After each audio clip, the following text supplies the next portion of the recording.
It's the Al Travis Show. We're lucky to have our next guest. He's Jerry Groskreutz, farmer extraordinaire. For folks who do not know, he's fourth generation on his farm. He has been doing it for 45 years. He's Jerry Groskreutz. Jerry, how you doing, my friend? Well, I'm doing a lot better. I'm happy to report it's been over a week since I finished planting the soybeans. They're all out of the ground, and the rain was nice. They're still talking about a little bit of rain, but hopefully it's not too heavy.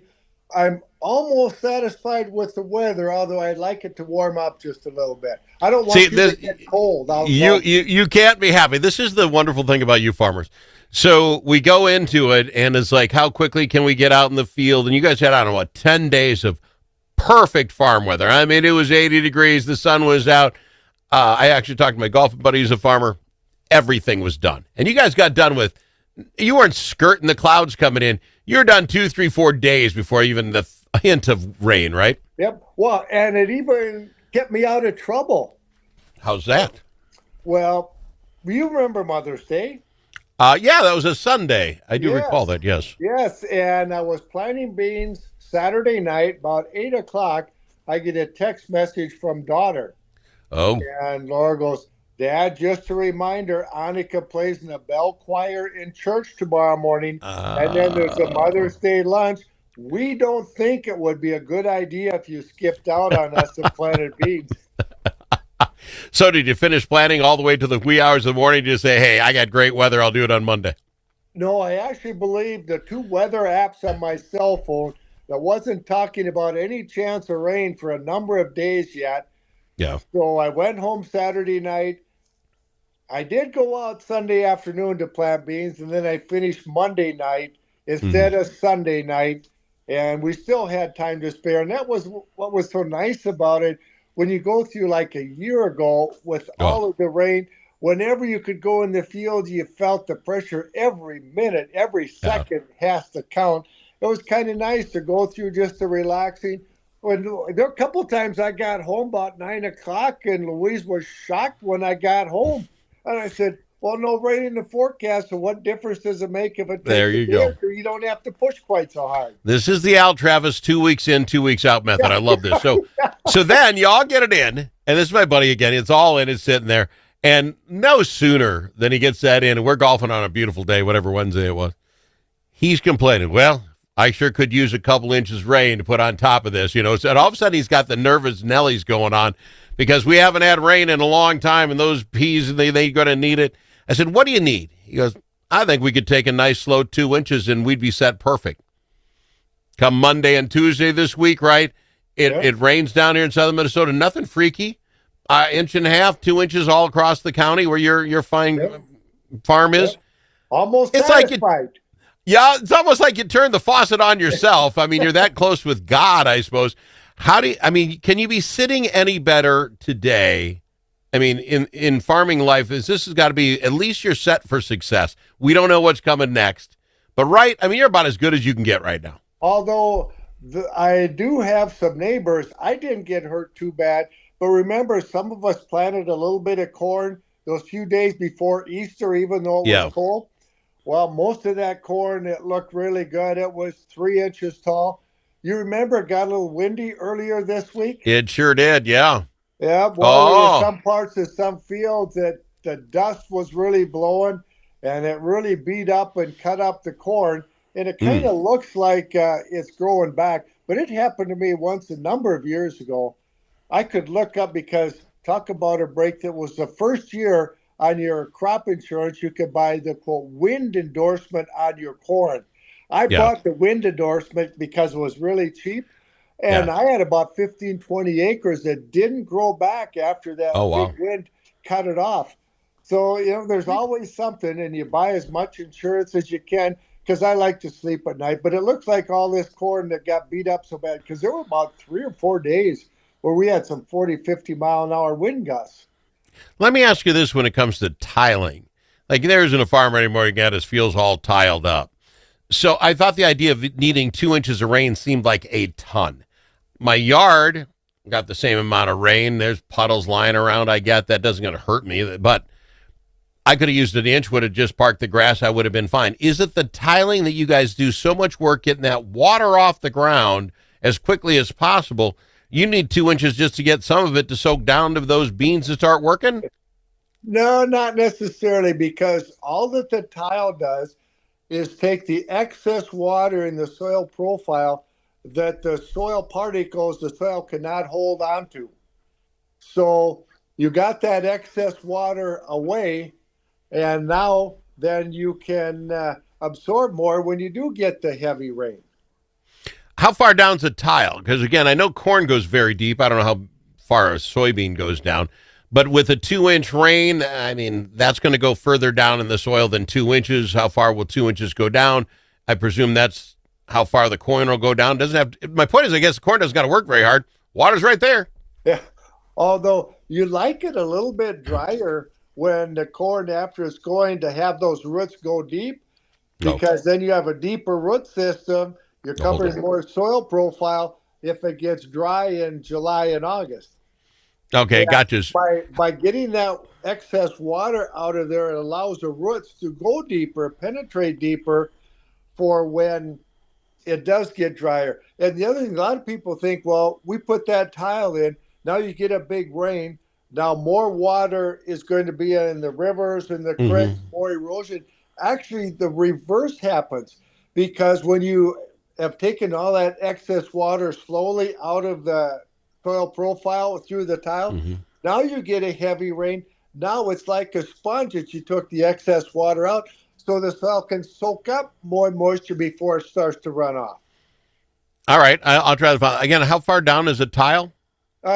Usually it's 3.5 to 4 or 5 feet. Sometimes if you're going a main through a hill, like a rise, then you'll go deeper through there, because you always have to have the fall.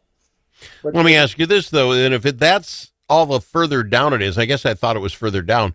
No. Isn't corn's roots sometimes go about 10 feet down? How is that not clogging your tiles like, a bad tree in my yard? I don't know. Apparently they aren't tough enough. Although the prevented plant year of 2013, we had to plant a cover crop, and some farmers planted really early tillage radishes, which had a great big long root, and they planted them thick enough that it plugged up some of the tile lines. So those little roots did get in, but we don't seem to have any problem with corn or soybeans. So that's, I guess, all I worry about. Okay, so you got the corn in the ground, the soybean in. Did the peas people get out there? You got the peas in? Peas good?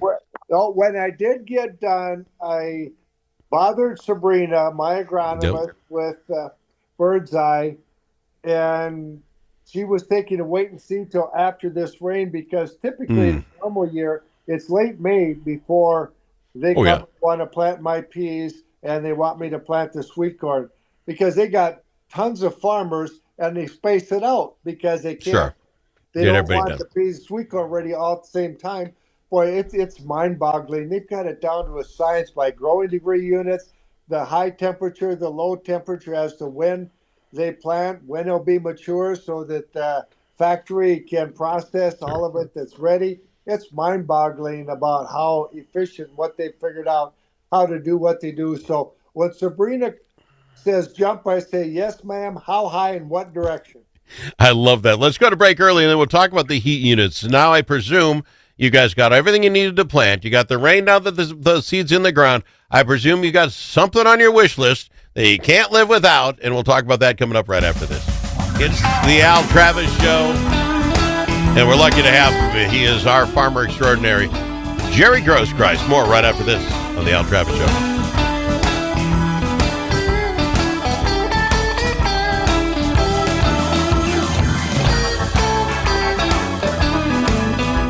All right, we've got him, Jerry Groskreutz, farmer extraordinaire. You've gotten everything you wanted so far. It is, 3/4 of the way through May. I presume you're going to yell, now I just needed to get to 100 degrees, sunshine out all day long, dry up this. What do you need next? 85 degrees and sunshine. But won't that dry the water up really quick? What I don't get about that is you do that, a little wind, and all that rain is going to dry up so fast. Do you seriously need it like that, or can we just get to a nice 75-degree and balmy day, do some good golf weather? I prefer about 80 to 85, because Really? the corn likes it up to 80 or 85. No warmer than that because that doesn't help you anymore. So 80 to 85 and about an inch of But rain a week. okay, inch of rain a week, I get it because that keeps what I'm saying. It'll dry it out. But how much of your corn or beans are actually showing right now? If we went to your farm and said, okay, here's where we're at. Do you? I mean, 85 and sunny. If there's no leaves on the dang thing, it's not helping them. It sure is because it helps get the corn out of the ground. Now, here's the corn that I planted before Easter. Yep. Beautiful soil conditions, but it was kind of cold. Mm-hmm. And then it stayed cold and rainy. It took 3 weeks to accumulate enough heat to get that corn shooting out of the ground. Whereas once it finally quit raining and it warmed up and we had those 85, almost 90-degree days, I planted the corn, and in 6 days you could see the rows already. It came that fast. So it's all about the heat. Okay. And the same way with the soybeans. However, you start pushing upper 80s and 90, then actually during the day, sometimes the corn starts to shut its stoma down and try and preserve moisture. So 80 to 85 in Jerry's book is just fine. Well, with a 10-mile-an-hour wind, I can live with that on the golf course. So it would be all right. All right, so Midwest is having it perfect thus far. A little wind damage, I get it. But it's been perfect so far. And the tariffs, I don't know if you follow along with those, but they pulled those back from China. It's not 100% back, but down to 30%. I presume the corn and soybean prices have skyrocketed, and you're ready to cash in already. Not exactly. No. We still have about what else do you guys want? Corn. Why is this, Jerry? Maybe I'm missing something. Is there too much? Why is with you finally getting the perfect season, why is it that we're not getting the prices we need? Part of it is that the market is now assuming that we've got a big share of the crop in. We're going to have an all-time record yield. We just got the May USDA supply demand report. We call it the WASI report. The Wazoo report? What was that? WASI. Okay. WASI. Yeah. All right. And the USDA is projecting that we will have 182 bushel an acre national corn yield. And wow. You know how many years we've been able to produce 180 bushel an acre national corn yield? I have no idea. Never. Wow. Okay. Well, that's something. Because you do get guys up here that get to 200, don't they? Oh yeah, yeah. But on nationwide average yield. Now all the countries, all the states, the fringe areas, yeah. So here the USDA is projecting an all-time record yield with 90-some million acres, 15, 16 billion bushel crop. And you go, boy, we've never done this before, but the USDA is projecting that. Now, some of us might suspect or wonder, let's put it that way, if the USDA is trying to make sure that we keep food prices as low as possible by projecting an all-time record yield. Some of us might wonder if that's conspiracy theories. I like that. Is that the same with the cows and this, what do they call it? Screw worm? Have you heard of this? Let me tell you. The USDA came out, the Secretary of Ag, Brooke Rollins, announced the suspension of live cattle, horse, and bison imports through the U.S. ports of entry along the southern border due to continued and rapid northward spread. This is all for the USDA. New World screwworm in Mexico. Never heard of it. We get more of these new things. And by the way, new worm is a fly larva that burrows into a wound or mucous membranes of animals. Rarely ever hits humans, but sure sounds nasty. Yeah. Well, you might call it the new screw worm, but it was here in the United States decades ago, and they spent a ton of money, and they were able to finally eliminate it. And now it's down in Mexico and moving north. So they're trying to do what they can to make sure it doesn't get back in here. Because you can imagine it doesn't affect humans, but it isn't real pleasant if your cattle have a fly that lays an egg and the worm develops and burrows into the flesh. It's not a good thing. You didn't need to get that graphic on the radio. But what happens, I mean, we got rid of it once. Was that by putting the animals down? Is there a shot you give the animals? I mean, how did they get rid of it? Do you know? This goes back quite a ways. Apparently, back almost when we had foot and mouth disease here or something. Anyway, I just read a blurb that it was here in the United States, and a lot of energy and money was spent to eliminate it. So now they're trying to make sure that it doesn't migrate back into the U.S. again. And apparently, that's pretty much the way it travels is in infected cattle. Or can that way. If it's a fly, I suppose that big south wind flies, screwworm flies in Mexico could maybe blow up here, but they're trying to keep it from reinfecting in the United States. All right, sounds like a plan. The things that people got to worry about in the U.S., I have never thought of the new screwworm. I have not. Now I got to worry about that, dream about that. I'm not happy. All right, we are out of time. Let me ask you this, if I might, Jerry. Now that the corn's in, everything's done, you probably wash and wax the tractor. You just spend a little time with the wife. That would you do now, or what do you do now? I've got to get some spraying done yet. Plus, I have to wait for when Sabrina says jump. Yeah, that's get the bees. That's right. I have to get the peas and the sweet corn planted yet. All right, that makes some sense. Jerry, I appreciate you being on the program. Always talking with us. Thank you for being here. Have a good golf game, and don't get too sore golfing this weekend. Oh, I'm golfing all weekend. We got a great weekend coming. Last 2 weekends I missed with graduation ceremonies. Oh, we're golfing ourselves crazy. Appreciate you, Jerry.